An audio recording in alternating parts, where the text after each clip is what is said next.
Indian cricket ആരാധകർ ആകാംക്ഷയോടെ കാത്തിരുന്ന ആ നിമിഷം വന്നെത്തിയിരിക്കുന്നു. അടുത്ത വർഷം നടക്കാനിരിക്കുന്ന ICC T20 ലോകകപ്പിനുള്ള ഇന്ത്യൻ ടീമിനെ നാളെ പ്രഖ്യാപിച്ചേക്കുമെന്ന നിർണായക വിവരമാണ് BCCI വൃത്തങ്ങളിൽ നിന്നും പുറത്തുവരുന്നത്. മുംബൈയിലെ BCCI ആസ്ഥാനത്ത് നടക്കുന്ന വാർത്താ സമ്മേളനത്തിൽ മുഖ്യ selector Ajit Agarkar team list വായിക്കുമ്പോൾ വലിയ അത്ഭുതങ്ങളൊന്നും പ്രതീക്ഷിക്കേണ്ടതില്ല. എന്നാൽ നീതി നിഷേധത്തിന്റെ ചില കണക്കുകൾ ആ പട്ടികയിൽ ഉണ്ടാകുമെന്ന് ഉറപ്പാണ്. ജനുവരിയിൽ നടക്കാനിരിക്കുന്ന ന്യൂസിലാൻഡുമായുള്ള പരമ്പരയിലും തുടർന്നു വരുന്ന ലോകകപ്പിലും ഒരേ ടീമിനെ തന്നെ ഇറക്കി ടീം സെറ്റ് ചെയ്യാനാണ് മാനേജ്മെന്റിന്റെ നീക്കം. നിലവിൽ ദക്ഷിണാഫ്രിക്കയിൽ പര്യടനം നടത്തുന്ന ടീമിൽ നിന്ന് വലിയ മാറ്റങ്ങളില്ലാതെയാകും ലോകകപ്പ് സംഘത്തെയും തിരഞ്ഞെടുക്കുക. ഇന്ത്യയുടെ സാധ്യതാ സ്ക്വാഡിനെയും ഒഴിവാക്കപ്പെട്ടേക്കാവുന്ന വമ്പൻ പേരുകളെയും സഞ്ജു സാംസണിന്റെ സ്ഥാനത്തെയും കുറിച്ച് ഒരു സമഗ്ര വിശകലനം ഇതാ. വിശ്വാസം അതല്ലേ എല്ലാം. ഗില്ലിന്റെ കാര്യത്തിൽ BCCI നയം ടീം പ്രഖ്യാപനത്തിൽ ഏറ്റവും കൂടുതൽ ചർച്ച ചെയ്യപ്പെടാൻ പോകുന്നത് വൈസ് ക്യാപ്റ്റൻ ശുഭ്മാൻ ഗില്ലിന്റെ പേര് തന്നെയായിരിക്കും. കണക്കുകൾ നോക്കിയാൽ T20 ടീമിൽ ഇടം പിടിക്കാൻ യാതൊരു യോഗ്യതയുമില്ലാത്ത പ്രകടനമാണ് 2025 ഗിൽ നടത്തിയിട്ടുള്ളത്. ഈ വർഷം കളിച്ച 15 T20 മത്സരങ്ങളിൽ ഒരൊറ്റ അർദ്ധ സെഞ്ചുറി പോലും നേടാൻ ഗില്ലിന് സാധിച്ചിട്ടില്ല. 14 ഇന്നിംഗ്സുകളിൽ നിന്നായി വെറും 291 റൺസ് മാത്രമാണ് സമ്പാദ്യം. സ്ട്രൈക്ക് റേറ്റ് ആകട്ടെ T20 ഫോർമാറ്റിന് ഒട്ടും യോജിച്ചതുമല്ല. എന്നിട്ടും ടീം മാനേജ്മെന്റിനും BCCIക്കും ഗില്ലിലുള്ള വിശ്വാസത്തിന് ഒട്ടും കുറവില്ല. ലോകകപ്പ് സ്ക്വാഡിൽ ഓപ്പണറായും വൈസ് ക്യാപ്റ്റനായും ഗിൽ ഉണ്ടാകുമെന്ന് ഉറപ്പാണ്. ക്ലാസ് ഈസ് പെർമനന്റ് എന്ന ആപ്തവാക്യം ഗില്ലിന്റെ കാര്യത്തിൽ മാനേജ്മെന്റ് അന്ധമായി വിശ്വസിക്കുന്നു. എന്നാൽ ലോകകപ്പ് പോലൊരു വമ്പൻ വേദിയിൽ ഫോമിലല്ലാത്തൊരു ഓപ്പണറെയും വെച്ച് ഇന്ത്യ പരീക്ഷണത്തിന് മുതിരുന്നത് ആത്മഹത്യാപരമാണെന്ന് ക്രിക്കറ്റ് നിരീക്ഷകർ മുന്നറിയിപ്പ് നൽകുന്നുണ്ട്. അഭിഷേക് ശർമ്മയ്ക്കൊപ്പം ഗിൽ തന്നെയാകും ഇന്നിംഗ്സ് തുറക്കുക. ഹൃദയം തകർന്ന യുവതാരങ്ങൾ ജയ്സാളും റിങ്കുവും പുറത്തേക്ക്. ഗില്ലിനെ നിലനിർത്തുമ്പോൾ അതിന് വലിയ വില കൊടുക്കേണ്ടി വരുന്നത് യശസ്വി ജയ്സാളിനെ പോലൊരു യുവതാരത്തിനാണ്. T20 ഫോർമാറ്റിൽ ഗില്ലിനേക്കാൾ മികച്ച റെക്കോർഡും ആക്രമണോത്സുകമായ ശൈലിയും ജയ്സാളിനുണ്ട്. അടുത്തിടെ നടന്ന സയ്യിദ് മുഷ്താഖ് അലി ട്രോഫിയിൽ വെടിക്കെട്ട് അർദ്ധ സെഞ്ചുറി നേടി താൻ മികച്ച ഫോമിലാണെന്ന് ജയ്സാൾ തെളിയിച്ചിരുന്നു. എന്നിട്ടും സെലക്ഷൻ കമ്മിറ്റിയുടെ പ്ലാനുകളിൽ നിന്ന് ജയ്സാൾ പുറത്തായിരിക്കുകയാണ്. പവർ പ്ലേയിൽ ബൗളർമാരെ കടന്നാക്രമിക്കാൻ ശേഷിയുള്ള ജയ്സാളിനെ തടയുന്നത് ഇന്ത്യക്ക് തിരിച്ചടിയായേക്കാം. അതുപോലെ തന്നെയാണ് റിങ്കു സിംഗിന്റെ കാര്യവും. ഒരു കാലത്ത് ഇന്ത്യയുടെ ഫിനിഷർ എന്ന റോളിൽ വാഴ്ത്തപ്പെട്ട റിങ്കു സിംഗിന് ഗൗതം ഗംഭീർ യുഗത്തിൽ ടീമിൽ ഇടമില്ലാത്ത അവസ്ഥയാണ്. ഗംഭീർ കോച്ചായി എത്തിയതോടെ സ്പെഷ്യലിസ്റ്റ് ബാറ്റർമാരെക്കാൾ ഓൾറൗണ്ടർമാർക്കാണ് മുൻഗണന. ഇതോടെ പന്തെറിയാത്ത റിങ്കു സിംഗ് ടീമിന് പുറത്തായി.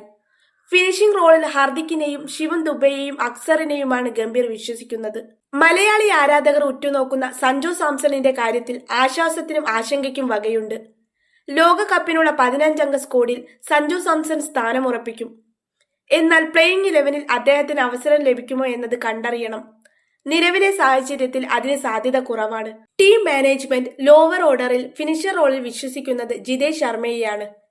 വിക്കറ്റ് കീപ്പർ ബാറ്ററായി ജിതേഷ് കളിക്കുമ്പോൾ സഞ്ജുവിന് ബെഞ്ചിലിരിക്കേണ്ടി വരും. ഗില്ലിനോ അഭിഷേകിനോ പരിക്കേറ്റാൽ ഉപയോഗിക്കാവുന്ന ഒരു ബാക്കപ്പ് ഓപ്പണർ എന്ന നിലയിലാകും സഞ്ജുവിനെ സ്ക്വാഡിൽ ഉൾപ്പെടുത്തുക. മറ്റൊരു സ്പെഷ്യലിസ്റ്റ് ഓപ്പണറെ ടീമിൽ എടുക്കാൻ സാധ്യതയില്ലാത്തതിനാൽ സഞ്ജുവിന് ആ റോളിൽ പരിഗണന ലഭിക്കും. നായകന്റെ ഫോമും ആശങ്കകളും. ക്യാപ്റ്റൻ സൂര്യകുമാർ യാദവിന്റെ ഫോമും ഇന്ത്യക്ക് വലിയ തലവേദനയാണ്. ലോക 1-ാം നമ്പർ ബാറ്റർ എന്ന വിശേഷണമുണ്ടെങ്കിലും 2025 സൂര്യയ്ക്ക് ബാറ്റിംഗിൽ ദുരന്ത വർഷമാണ്. ഈ വർഷം 20 T20 ഇന്നിംഗ്സുകളിൽ നിന്നും വെറും 14.20 ശരാശരിയിൽ 213 റൺസ് മാത്രമാണ് സൂര്യ നേടിയത്. ക്യാപ്റ്റൻ എന്ന നിലയിൽ അദ്ദേഹത്തിന്റെ സ്ഥാനം സുരക്ഷിതമാണെങ്കിലും ബാറ്റിംഗിൽ തിളങ്ങാത്ത ക്യാപ്റ്റൻ ലോകകപ്പിൽ ടീമിന് ഭാരമാകും. ലോകകപ്പിന് ശേഷം മാത്രമേ സൂര്യയുടെ ക്യാപ്റ്റൻസി മാറ്റുന്നതിനെക്കുറിച്ച് BCCI ചിന്തിക്കൂ എന്നതിനാൽ ഈ ലോകകപ്പ് സൂര്യയ്ക്കും അഗ്നിപരീക്ഷയാണ്. 3-ാം നമ്പറിലോ 4-ാം നമ്പറിലോ ഇറങ്ങുന്ന സൂര്യയുടെ പരാജയം മധ്യനിരയെ തകർക്കും. തിലക് വർമ്മയാകും സൂര്യയ്ക്കൊപ്പം മധ്യനിരയിലെ പ്രധാന കണ്ണി. ഗംഭീറിന്റെ ഓൾറൗണ്ടർ പട ഗൗതം ഗംഭീർ എന്ന പരിശീലകന്റെ കയ്യൊപ്പ് ഈ ടീമിൽ വ്യക്തമായി കാണാം.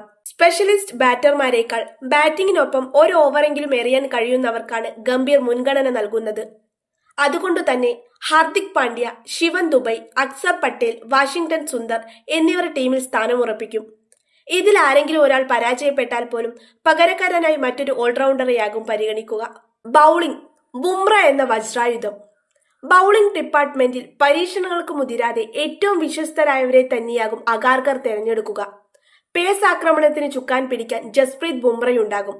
അദ്ദേഹത്തിന് കൂട്ടായി ഇടംകയ്യൻ പേസർ ഹർഷ്ദീപ് സിംഗും. വേഗത കൊണ്ട് വിസ്മയിപ്പിക്കുന്ന ഹർഷിത് റാണയും ടീമിലെത്തും. സ്പിൻ വിഭാഗത്തിൽ വരുൺ ചക്രവർത്തിയുടെ തിരിച്ചുവരവ് ടീമിന് ഗുണം ചെയ്തിട്ടുണ്ട്. കുൽദീപ് യാദവും വരുണും ചേരുന്ന സ്പിൻ ദ്വയം മധ്യ ഓവറുകളിൽ എതിരാളികളെ വരിഞ്ഞുമുറുക്കും. ഇന്ത്യയുടെ സാധ്യതാ ലോകകപ്പ് squad: Shubman Gill vice captain, Abhishek Sharma, Suryakumar Yadav captain, Tilak Varma, Hardik Pandya, Shivam Dube, Jitesh Sharma wicket keeper, Sanju Samson wicket keeper backup opener, Axar Patel, Washington Sundar, Kuldeep Yadav, Varun Chakravarthy, Jasprit Bumrah, Harshdeep Singh, Harshit Rana. പേരുകേട്ട താരങ്ങളുണ്ടെങ്കിലും ഫോമില്ലാത്ത സീനിയർ താരങ്ങളും അവഗണിക്കപ്പെട്ട പ്രതിഭകളും ഈ സ്ക്വാഡിനെ ചുറ്റിപ്പറ്റിയുള്ള ചർച്ചകൾ കൊഴുപ്പിക്കും. ഗില്ലിന്റെയും സൂര്യയുടെയും ഫോമില്ലായ്മയും ജയ്സാളിന്റെയും റിങ്കുവിന്റെയും അസാന്നിധ്യവും ലോകകപ്പിൽ ഇന്ത്യക്ക് തിരിച്ചടിയാകുമോ എന്ന് കണ്ടറിയണം.